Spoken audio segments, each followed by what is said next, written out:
Ouais, rebonjour à tous, une nouvelle vidéo sur la chaîne YouTube Philippe est dans le pré. Concernant toujours le coronavirus, un mot quand même, parce que les médias épargnent l'Europe. Où est l'Europe dans tout ça? La construction européenne, où elle est?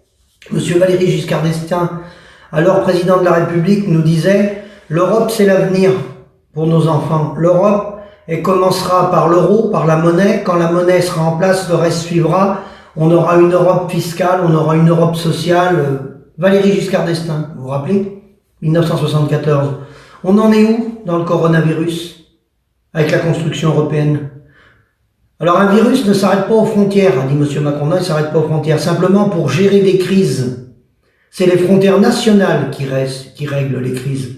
C'est par les nations qu'on règle les crises. Ça ne veut pas dire de se refermer sur soi-même. Ça n'empêche pas de faire des échanges. Mais c'est chaque pays qui doit gérer ses frontières quand il y a des épidémies. C'est pas l'Europe. Et d'ailleurs, on voit bien le résultat de l'Europe. Concernant les travailleurs saisonniers, excusez-moi de revenir là-dessus, les directives européennes, l'article 63 de la Commission européenne des travailleurs détachés, elle est entièrement responsable de ce qu'arrive actuellement dans la mondialisation, dans le libre-échange et dans la déstabilisation des agricultures en Europe, bien entendu, entre nous les Européens, mais au niveau mondial. Parce qu'on a complètement déstabilisé les agricultures. Si bien que même dans les pays les plus fertiles, où ils ont des pluviométries qui leur permettent de créer une agriculture de qualité à moindre coût, même eux, on a réussi à les ruiner.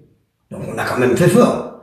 Hein, avec la spéculation, avec le fait de faire le choix stratégique du pognon, que le pognon en numéro 1, on a laissé des empires dans l'agroalimentaire se monter, ce sont devenus des oligopoles, c'est eux qui font la pluie et le beau temps. Bien sûr, ils ont fait un mariage avec notre syndicat, nos syndicats, parce qu'au niveau européen, il y a une branche européenne qui s'appelle le COPA-COGECA, qui est mariée avec l'agroalimentaire.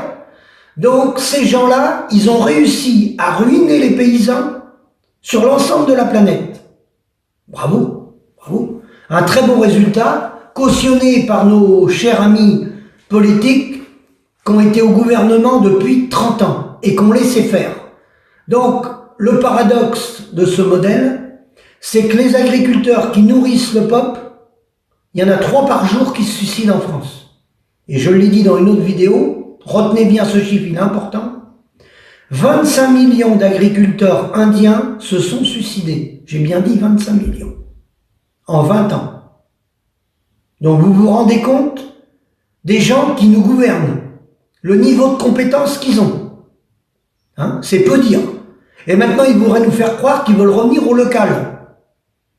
Ben eux, il faut les renvoyer dans leurs locaux, puis les mettre au chômage dans un premier temps, leur demander qu'ils remboursent leurs indemnités, et dans un second temps, il faudra les traduire devant des tribunaux. Voilà ce que méritent ces gens-là.